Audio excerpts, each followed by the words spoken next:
Olá, sejam todos muito bem-vindos a essa 7ª aula da formação de analista comportamental HMI. E nesta aula nós vamos falar sobre os 16 tipos de personalidades que são resultantes aí das combinações das letras e seus pontos fortes, seus pontos fracos, né? É fácil entender cada uma delas porque elas são associadas a alguns arquétipos, personagens do imaginário coletivo que nos ajudam a interpretar o jeito de ser de cada uma delas. Para começar, aquilo que eu tinha falado para você na mandala, né? Essas 16 personalidades, elas são divididas em 4 grupos, a mandala lá dividida por 4. O grupo 1 é o grupo das estruturas, pessoas que buscam estruturas. O grupo 2 são pessoas mais voltadas para o legado. O grupo 3 são pessoas mais voltadas para conexão. E o grupo 4 são pessoas mais voltadas para evolução. Lembra que eu comentei na aula que eu falei das mandalas.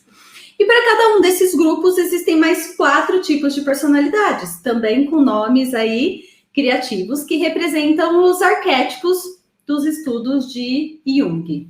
E a partir das preferências que foram citadas acima, são gerados 16 tipos de personalidade, 16 tipos psicológicos, né? E aí, vamos ver aí cada um dos tipos psicológicos.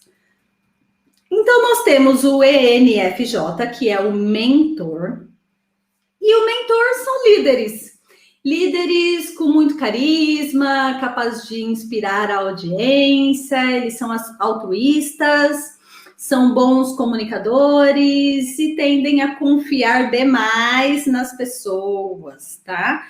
Isso pode ser um ponto positivo, dependendo do caso, ou um ponto de melhoria, né? Porque às vezes você confia também demais nas pessoas, você acaba se decepcionando demais também, porque você acaba colocando muitas expectativas. Aí, deram aqui alguns exemplos, né? O Barack Obama, Oprah, esse outro nome que eu não sei falar, que é do Game of Thrones, mas tudo certo. Tá aí na sua apostila.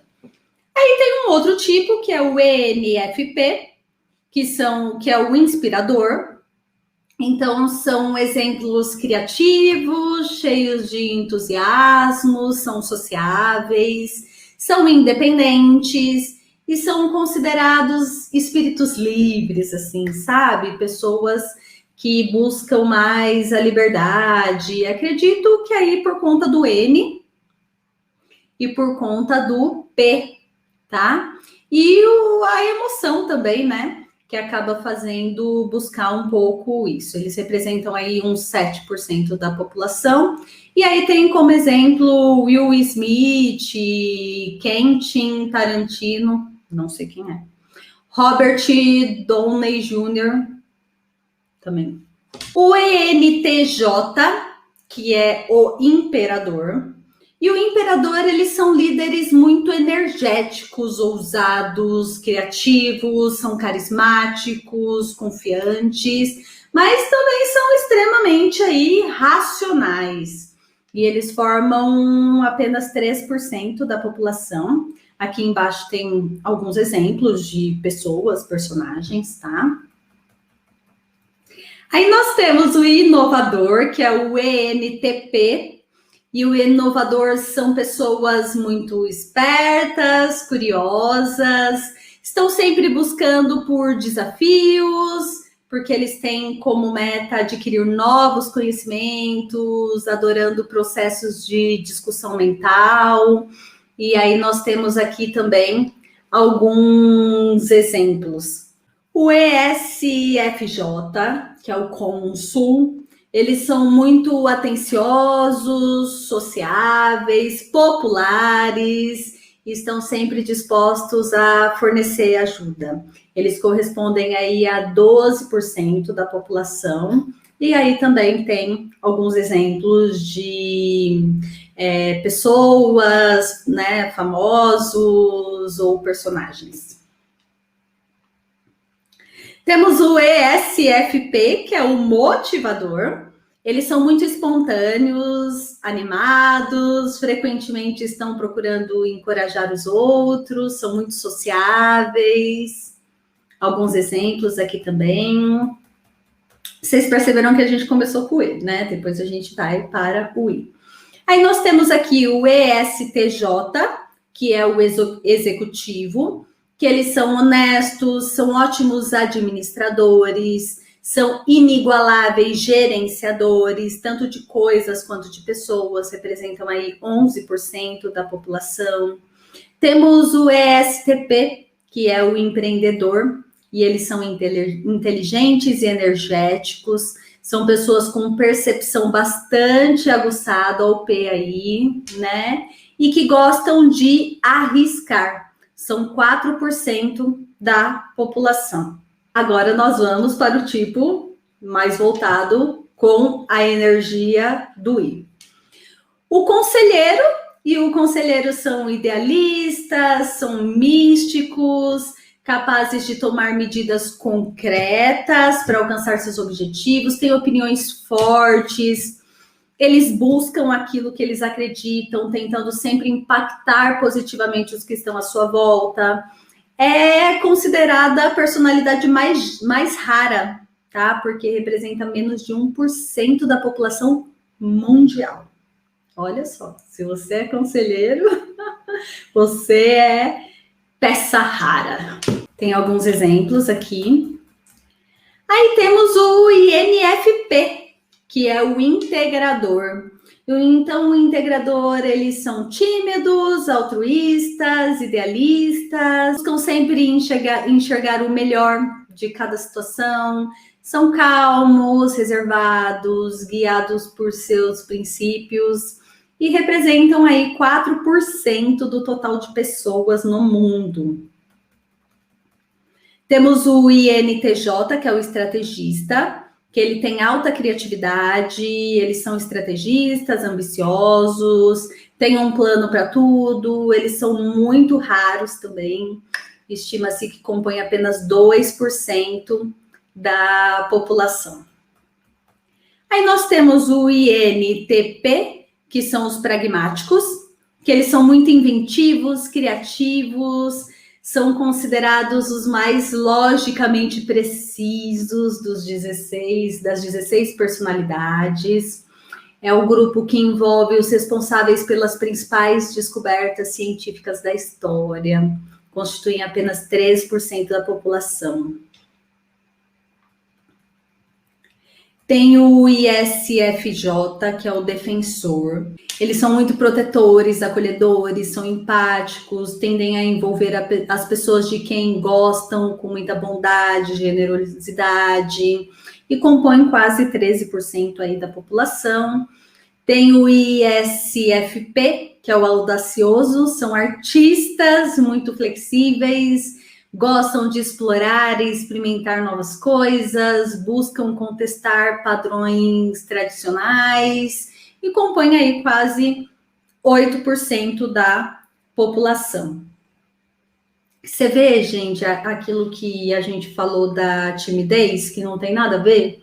Então, aqui, ó, ele é ISFP e tem a ver com timidez, entendeu? Michael Jackson, Britney Spears, né? Gostam de explorar, de experimentar novas coisas, buscam contestar padrões, são artistas muito flexíveis.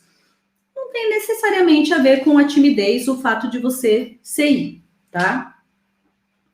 Aí nós temos o ISTJ, que é o maestro, que eles são muito práticos, confiáveis, dedicados e são pouco tolerantes aí com indecisões. Mas olha só, eles são I, ou seja, energia voltada para dentro, S, aqui agora, T, racionais e J, organizados. Então, assim, eles são pouco tolerantes com indecisões. Percebe como tem a ver ali com o que quer dizer cada letra? É a personalidade mais abundante de todas, com cerca de 13%. E tem o ISTP, que é o cirúrgico, que eles são práticos, ousados, excelentes no uso de ferramentas, procuram sempre consertar problemas através de criações. São 5% das pessoas do mundo. Então, assim, vocês percebem, nós temos aí os 16 tipos de personalidade, são voltados aí com esses nomes por conta dos arquétipos, né, para que as pessoas possam compreender melhor o que significa, se nortear melhor aí dentro do teste, né?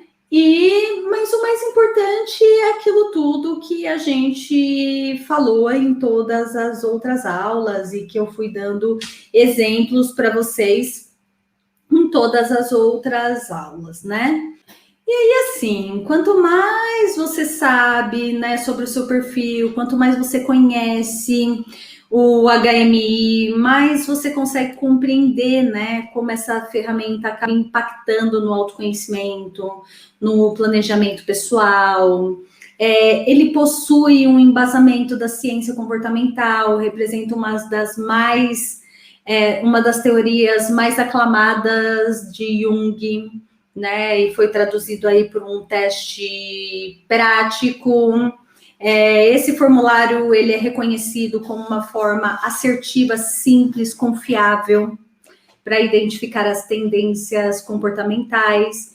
E aí, por ele ter tantos benefícios assim, ele se tornou essencial, né, para quem deseja trabalhar com o desenvolvimento humano, porque você vai estar ajudando a pessoa a ter aí uma maestria comportamental, uma maestria humana. Então, ele permite aí também a criação de estratégias mais eficientes para o crescimento pessoal e para potencializar as habilidades das pessoas.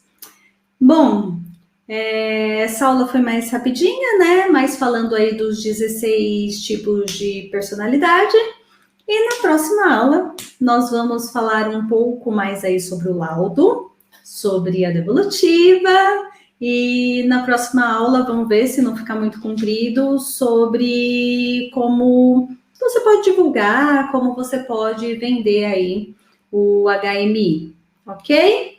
Com isso, nós terminamos essa aula. Estou, como sempre, totalmente à disposição. Nos vemos na próxima aula. Até lá!